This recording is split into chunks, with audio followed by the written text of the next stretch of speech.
Good evening everyone. मेरा नाम है राहुल। आप देखना शुरू कर चुके हो सीडीपी की क्लास। आज हम लेंगे पेडागोजी का लेक्चर। पेडागोजी पढ़ाएंगे कि कैसे बच्चों को पढ़ाना चाहिए, कैसे बच्चों को समझना चाहिए। ऐसे कुछ क्वेश्चंस हैं ये कैसे आप केवल कुछ वर्ड्स होते हैं, अगर उन्हें पकड़ना सीख गए ना तो कैसे क्वेश्चन को सही करेंगे। और रीज़न भी बताऊँगा पीछे का। पहले क्वेश्चन से स्टार्ट करेंगे। अच्छा लगे तो लाइक करना।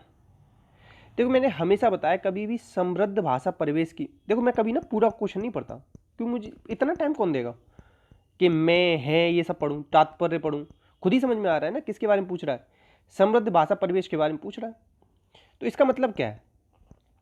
देखो, मैंने देखा शिक्षक को एक से अधिक भाषा की जानकारी होना, पुस्तकालय में एक से अधिक भाषाओं का शब्दकोश होना। ये पता क्या कह रहा है? कक्ष में समृद्ध भाषाई परिवेश। इसका मतलब है बोलने, सुनने, पढ़ने, लिखने के से ज़्यादा अवसर देना। बच्चों को बोलने दिया जाए, बच्चों को सुनने दिया जाए, बच्चों को कहने दिया जाए अपने मन की बात को। तो कभी भी आ जाए ना, अधिक से अधिक अवसर दे रहे हो। और अगर वो भाषा की बात आ जाए 100% नहीं, 1100% सही मान लेना उसे। ठीक है। नेक्स्ट, व्याकरण के पक्षों और शब्दों की बारीकी समझ का आकलन कैसे किया जाना चाहिए। मैंने एक शब्द दिया है आपको, संदर्भ युक्त दिया है ना। मैंने आप कई बार कहा है संदर्भ युक्त सामग्री का प्रयोग करो, संदर्भ का यूज करो। कभी भी सीधे कहते हैं परिभाषा नेगेटिव वर्ड होता है, तुरंत काट दिया करो। 1 सेकंड में कैसे आंसर निकालो? 1 सेकंड से दूसरी सेकंड नहीं, जैसे ही गई ना 1 सेकंड में क्वेश्चन देखो, 1 सेकंड में आंसर। बिल्कुल नहीं किया जाना चाहिए। ऐसा तो है नहीं कि अगर बिल्कुल ही व्याकरण की समझ नहीं दोगे तो बच्चा शुद्ध कैसे बोलेगा। थोड़ा सा शुद्ध भी तो बुलवाना है उससे। अधिक अंक, कभी भी अंकों पे जोर दे दे और यहाँ तो अधिक अंक की कह दिया तो तुरंत काट देना। अंकों की बात ही गलत है, इसने तो अधिक अंक कह दिया है। आंसर बी हो जाएगा। ठीक है, सॉरी। नेक्स्ट क्वेश्चन है, प्राथमिक स्तर पर भाषिक रेखांकन और चित्रांकन क्या है? तो ये क्या एकमात्र मार्ग है? एकमात्र लिख रहा है, काट दो। महत्वपूर्ण चरण है, व्याकरण की अनुकृति प्रवृत्ति को पोषित करता है, या गतिविधि मात्र, यहाँ पे मात्रा आ गया, इसे काट दो। ये दो काट दिए, अब क्या बचे? एक ये बचा और एक ये बचा।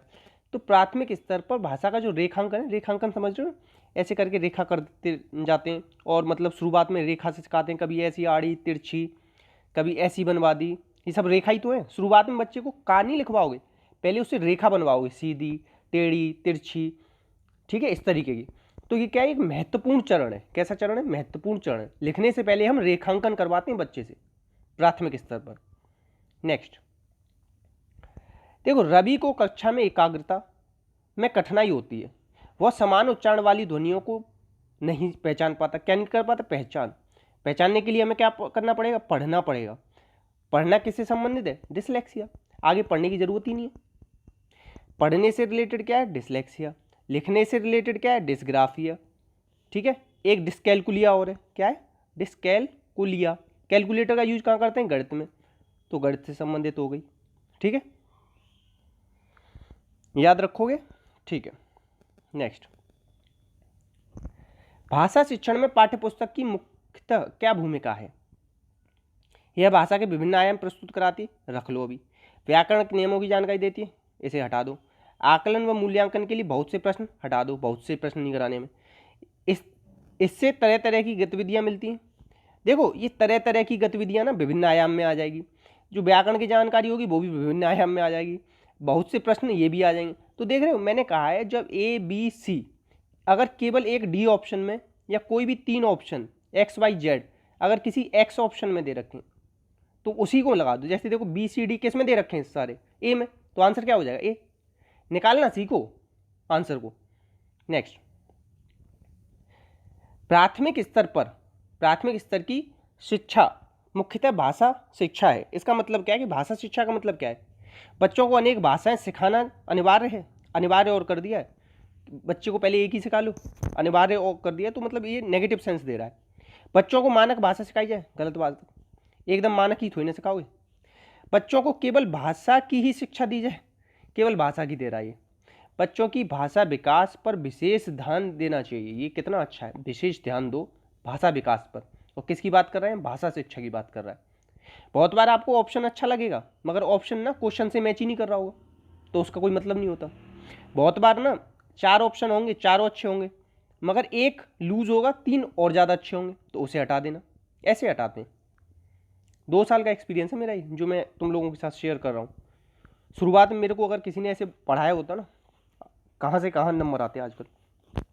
गृह कार्य के बारे में कौन सा कथन उचित है? गृह कार्य देते हैं ना हम, कहते हैं ना कि मम्मी पापा, मतलब आजकल तो मम्मी पापा कर रहे हैं गृह कार्य को, बच्चे कहाँ कर रहे हैं? 2 महीने की छुट्टी मिलेंगी, उसमें जितना भी काम होता है कौन करता है? आखिरी के 2 दिनों में बैठ के या तो बड़े भाई बहन करेंगे या मम्मी पापा करेंगे। तो गृह कार्य देना अति आवश्यक है। अभी काट दो, व्यस्त रखने के लिए थोड़ी ना देते हैं। गृह कार्य अभ्यास मात्र, ये काट दो। गृह कार्य को बच्चों की क्षमता स्तरों के अनुसार दिया चाहिए, मगर आजकल हम क्या करते हैं, सारे बच्चों को एक जैसा गृह कार्य दे देते हैं। ठीक है, वो सब गलत है। पहले लेवल जानो, बच्चे का लेवल क्या है, उसके अनुसार कार्य दो उसे, कर सके।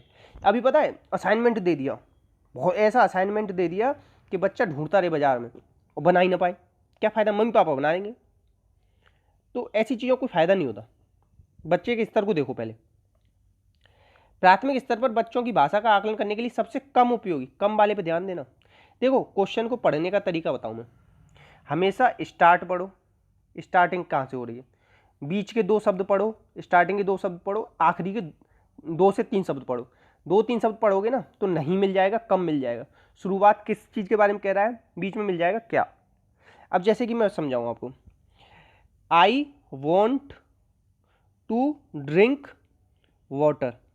अगर किसी को इंग्लिश ना आती होगी ना तो उसने सुना वाटर, ड्रिंक, आई, तो वो समझ जाएगा कि अरे कुछ पानी के बारे में कह रहा है।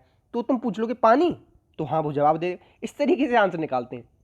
ठीक है, तो क्या है कि अंत में सबसे कम उपयोगी बताए, चित्र देखकर कहानी कविता लिखना।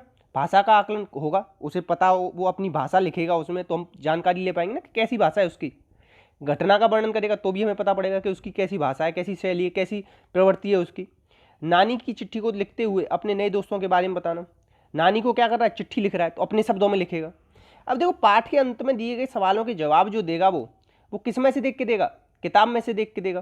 क्या किताब में जो दे रखे होंगे वही तो दिखेगा। तो उसमें उसने खुद का कुछ किया, खुद की भाषा है उसकी नहीं है, जितना भी सब किताब में से है। तो ये जो है अंत में दिए गए सवालों का जवाब लिखना, ये इंपॉर्टेंट नहीं है, यहाँ पे सबसे कम उपयोगी है। गलत नहीं है, मैं फिर कह रहा हूँ गलत नहीं है ये भी, मगर क्या है, कम उपयोगी है, क्योंकि ये तीनों ज्यादा उपयोगी। Answer B. नेक्स्ट, भाषा की पाठ्यपुस्तक कैसी होनी चाहिए? देखो सीधे दिख रहा है, जीवन और भाषा के विविध रंग। मैंने बताया ना, कहीं पर ये विविध आ जाए तो तुरंत सही करे आना उसे। ठीक है, आंसर क्या हो जाएगा, डी। नेक्स्ट, ऐसे और देखो एक चीज बताऊं, जो कविता, कहानी, अभ्यास, ये सब किस में आ सकते हैं, विविध में नहीं आ सकते, ऐसे समझ लो। अच्छी लगे तो प्लीज बताना कमेंट बॉक्स में कैसी लगी है वीडियो। एक जैकटॉट विधि होती है, इसमें पढ़ना लिखाना सिखाने के लिए कहाँ से शुरू करते हैं, इसमें क्या करते हैं ना, टीचर पहले लिख देता है बोर्ड पे, ये तो फिर देख के, मतलब पहले बच्चा लिखता है, मतलब टीचर बोलेगा बच्चा लिखेगा, फिर ना बच्चों को मिलवाया जाएगा कि कितना उन्होंने सही लिखा है। तो इसकी शुरुआत होती है वाक्यों से। कहाँ से होगी, वाक्यों से। आंसर ये होगा। उपयुक्त सभी मत कर जाना, ज़्यादातर जीव ललचा जाती है उपयुक्त सभी देख के। भाषा कैसा साधन है, संपर्क स्थापित करने का, सही बात है। केवल माध्यम का, गलत। जिसके माध्यम से बोलते हैं उतना ज़्यादा सेंस नहीं दे रहा, जिसके माध्यम से हम सोचते, विचार और व्यक्त करते हैं। संपर्क स्थापित करेंगे तो सोचेंगे, विचार व्यक्त कर लेंगे, सारी बातें इसी में आ जा रही, ये हो जाएगा सही। नेक्स्ट, भाषा शिक्षण के अंतर्गत वर्तनी संबंधी त्रुटियां, वर्तनी जो करता है ना बच्चा, उसका निवारण कैसे करोगे आप? गिनवा कर, गिनती गिनवाने से तो ही ना, कि ये से तो या कुछ होगा कि कितनी गिनती करिए, 1 2 10 20 50 100, ऐसे कुछ नहीं होगा। वर्तनी के बारे में कुछ बातें बताओ, केवल कुछ बातें ही बताओगे, सारी बातें बतानी पड़ेंगी। त्रुटियों की उपेक्षा करके, अरे मार लगाओ, अरे भैया तूने कैसे कर ली, 5th क्लास का बच्चा लिखना नहीं आ रहा, दे डंडा, दे डंडा, ऐसा नहीं करना। ठीक है, तो वर्तनी का शुद्ध उच्चारण एवं लेखन अभ्यास करवाकर, क्या कराना पड़ेगा उन्हें, अभ्यास कराना पड़ेगा बच्चों को, किसका, शुद्ध उच्चारण लिखने का। और सबसे अच्छी बात पता है क्या, टीचर जैसा बोलेगा लिखेगा बच्चा वैसे ही सीखते हैं। तो टीचर की वर्तनी शुद्ध होनी चाहिए सबसे पहले। आंसर क्या हो जाएगा, ए। नेक्स्ट, बच्चों में भाषा प्रयोग की दक्षता का विकसित करने के लिए आप क्या करोगे, उन्हें सुनने और बोलने की पूरी आज़ादी दोगे। कहीं पर भी आज़ादी वाला आ जाए ना, ये आज़ादी देनी है सुनने बोलने की, 100% राइट। याद हो, याद वाली चीज़ तो काट दो तुरंत।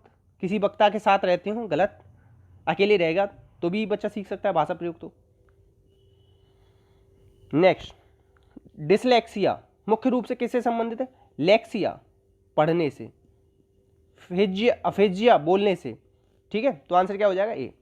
और ये जो है ना डिसऑर्डर, ये है डिसेबिलिटी, सॉरी एक सेकेंड, ये जो डिसेबिलिटी है ना, अक्षमताएं, डिसेबिलिटी, एक क्वेश्चन लिखो, स्टार मार्क करके लिखना, और ऐसा क्वेश्चन है जरूर पूछा जाएगा। सैमुअल किर्क, नाम लिख लो पहले तो। ये सैमुअल किर्क ने कहा है, मतलब सबसे पहले सैमुअल किर्क ने ये जो अक्षमता है ना, डिसलेक्सिया, कैलकुलिया, इन सब चीज़ों का सबसे पहले इसका डिसेबिलिटी का शब्द का प्रयोग किसने किया? सैमुअल किर्क ने, ठीक है। आंसर आएगा किसने सबसे पहले इस डिसेबिलिटी के बारे में बात करी है, तो सैमुअल किर्क है। और एसके से याद कर लें, शाहरुख खान डिसेबिलिटी है ना, किरण ऐसे करके बोलता है ना, ऐसे मैंने याद किया। तो आप लोग कर लेना, पूछा जरूर जाएगा। लाखों लोगों की भीड़ से आपको अलग कर देगा, लाखों लोग ना गलत करके आएंगे इसे, वहाँ से आप अलग हो जाओगे और आपका सिलेक्शन होगा, ठीक है। नेक्स्ट क्वेश्चन देखो, ADHD की फुल फॉर्म पूछी जाती है हर बार, इंपॉर्टेंट है, लगा लेना। ADHD की फुल फॉर्म क्या होती है? इंग्लिश इसलिए रखी है क्योंकि हिंदी में ना कभी कभी कन्फ्यूजन हो जाता है। Attention deficit hyper active disorder. ADHD वाले बच्चे वो होते हैं जो शांत नहीं बैठते, जो कुछ ना कुछ करते रहते हैं, खुरापाती, समझते हो? हिंदी में कहते हैं, एक वर्ड है खुरापाती बच्चा है, तो बहुत ज़्यादा कुछ ना कुछ करता ही रहता है, तो वो होता है ADHD। और एक चीज़ याद रखना, डिसऑर्डर और डिसेबिलिटी दोनों में अंतर होता है, ठीक है। जैसे डिसऑर्डर क्या है, ऐसे समझो कि, चलो आगे बताऊंगा मैं, अभी नहीं। एक सुस्त अध्येता वह है जिसकी कक्षा उपलब्धि क्या हो? समकक्ष बुद्धि लब्धि वाले शिक्षार्थियों से कम हो। कैसी हो? कम हो, मतलब जो उसके साथ पढ़ रहे हैं उससे कम है, तो वो क्या है? वो है सुस्त अध्येता। और जैसे कहते हैं मंदबुद्धि बालक, मंदबुद्धि बालक, मंदबुद्धि तो हुआ ही। इसके बारे में बात किसने करी है? सिरिल बर्ट ने करी है। सिरिल बर्ट, उन्होंने कहा था 80 से नीचे जिसकी है IQ, मंद है वो, तो वही बात है, सुस्त का मतलब मंद ही होता है, ठीक है। नेक्स्ट, मंदबुद्धि वाले बालकों के संदर्भ में कौन सा कथन सही है? सही बताना है, सही नहीं है, सॉरी सही नहीं है, कहा था मैंने, आखिरी के 2 पढ़ लिया करो। तो देखो सही नहीं है, अभाव है सही, और खराब होती है सही, कठिनाई होती है सही। मतलब अगर कोई मंदबुद्धि है तो सारी नेगेटिव चीज़ें होंगी उसमें, अभाव, कठिनाई, खराब। अब ये जो पॉजिटिव आ गया ना, या ऐसे समझ लो, कभी भी 3 नेगेटिव और 1 पॉजिटिव मिल जाए तो सही आंसर लगाया ना। अच्छा सही बताना कैसी लगी है ये सारी मेरी ट्रिक्स जो मैं बता रहा हूँ, जो मेरा एक्सपीरियंस है मतलब पेडागोजी को करने का, कैसे सॉल्व करता हूँ मैं। अगर अच्छी लगी हो ना तो प्लीज़ बताना कमेंट बॉक्स में एक बार। नेक्स्ट, श्रवण बाधित, मतलब जिन्हें सुनने में दिक्कत होती है, ऐसे बालक क्या प्रदर्शित करते हैं? घूमने फिरने में बाधा क्यों होगी भैया? सुनने में दिक्कत है उसे, श्रवण में दिक्कत है, कानों से दिक्कत है, आंखों से दिक्कत नहीं है। भाषा के द्वारा संप्रेषण में बाधा हो सकती है ये भी। और स्पर्शनीय कौशलों, स्पर्श की क्या बात है? व्यक्तियों को स्वयं के की देखभाल करने में, देखो इसमें पता क्या आएगी? संप्रेषण करने में बाधा आएगी, क्योंकि श्रवण है ना, तो उसे सुनाई नहीं देगा, तो अच्छे से बोल नहीं पाएगा, वो समझ नहीं पाएगा चीज़ों को, ठीक है। तो देखभाल करने में कोई मतलब नहीं, इसका मतलब नहीं, इसका मतलब नहीं, आंसर हो जाएगा ए। नेक्स्ट, इतने ही क्वेश्चन थे, तो प्लीज़ आज शेयर कर देना। मैंने अच्छी क्लास के लिए अच्छे क्वेश्चन कलेक्ट किए थे। अगर आप लोग चाहते हो ना कि मैं ट्रिक्स बताऊँ आपको कैसे जल्दी से जल्दी सॉल्व करना है, बहुत सारे लोग कहते हैं सर टाइम कम पड़ जाता है, मैंने 40 मिनट 45 मिनट में पूरा 110 115 नंबर ला के लाया हूँ मैं मॉक टेस्ट में। 40-45 मिनट में हो सकता है पेपर अगर चाहो तो ये कैसे करना है ये 40-45? बहुत सारे लोग कहते हैं सर 50 मिनट में कैसे पेपर करें। तो अगर आप करना चाहते हो ना तो उसके लिए आपको पता होना चाहिए कैसे क्वेश्चन को, नेगेटिव पॉइंटों को कैसे हटाना है। तो प्लीज़ कमेंट बॉक्स में बताइएगा कि मैं कंटिन्यू रखूँ इस सीरीज़ को। आप लोग चाहो तो बताना कंटिन्यू रखवाना चाहते हो या नहीं, या अच्छी लग रही है, कैसी लग रही है, आप कुछ सुधार चाहते हो, आप चाहते हो कि मैं सुधार करूँ इसमें कुछ, तो वो भी आप सजेशन देना प्लीज़। अपना और अपना ख्याल रखना। जय हिंद, जय भारत।